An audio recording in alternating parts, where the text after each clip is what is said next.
Saudaraku, pernahkah kita mendengar kisah orang yang rajin tahajud, sedekah jutaan, sering ke masjid, bahkan sudah berkali-kali umroh, tapi di akhirat nanti pahalanya nol.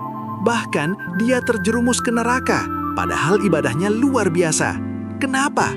Jawabannya sungguh mencengangkan, dan penyebabnya hanya satu, ia gagal menjaga ujung lidahnya. Assalamualaikum warahmatullahi wabarakatuh, sahabat beriman yang dirahmati Allah.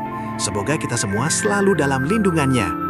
Jamaah sekalian, kita sering merasa aman dan nyaman karena sudah menunaikan sholat 5 waktu, puasa penuh saat Ramadan, atau bahkan berusaha keras menunaikan ibadah sunnah lainnya.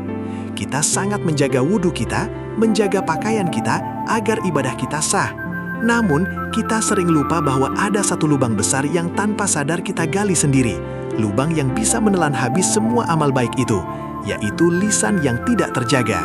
Kita lalai bahwa menjaga hati orang lain dari ucapan kita adalah takwa yang sesungguhnya. Bayangkan, amal yang susah payah kita kumpulkan bertahun-tahun habis tak tersisa, hanya karena kita merendahkan, menghina, atau menyakiti perasaan saudara kita sesama muslim. Inilah yang Rasulullah SAW peringatkan sebagai orang yang muflis atau bangkrut di akhirat. Ini bukan hanya masalah bergosip, tapi setiap kata yang kita lontarkan yang membuat orang lain meneteskan air mata karena kita harus kita pertanggungjawabkan.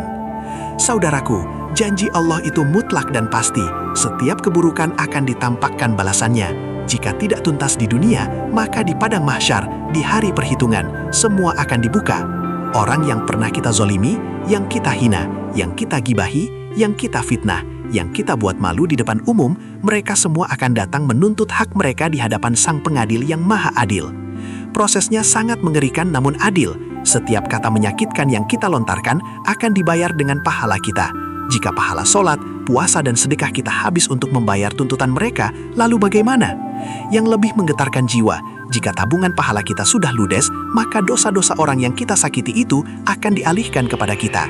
Seseorang yang banyak amal pun bisa celaka di akhirat hanya karena ia merasa lidahnya bebas berucap tanpa batas.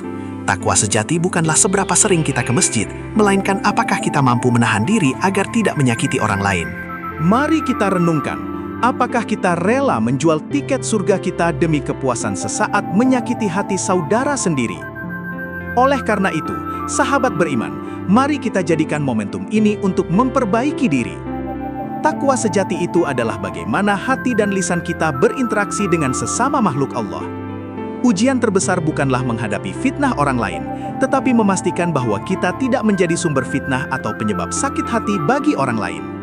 Kita harus menjaga lisan kita, sebagaimana kita menjaga ibadah wajib kita.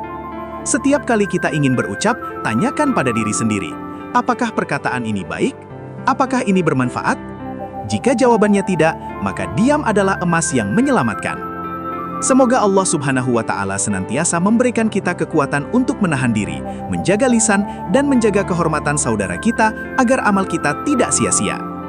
Jika tausiah ringan ini menyentuh hati, mohon dibagikan agar menjadi amal jariah bagi kita semua. Mari berkomentar di bawah agar kita bisa saling mendoakan. Ya Allah, lindungilah lisan kami, ampunilah dosa-dosa kami, dan kumpulkan kami di jannah-Mu. Wabillahi taufiq wal hidayah. Wassalamualaikum warahmatullahi wabarakatuh.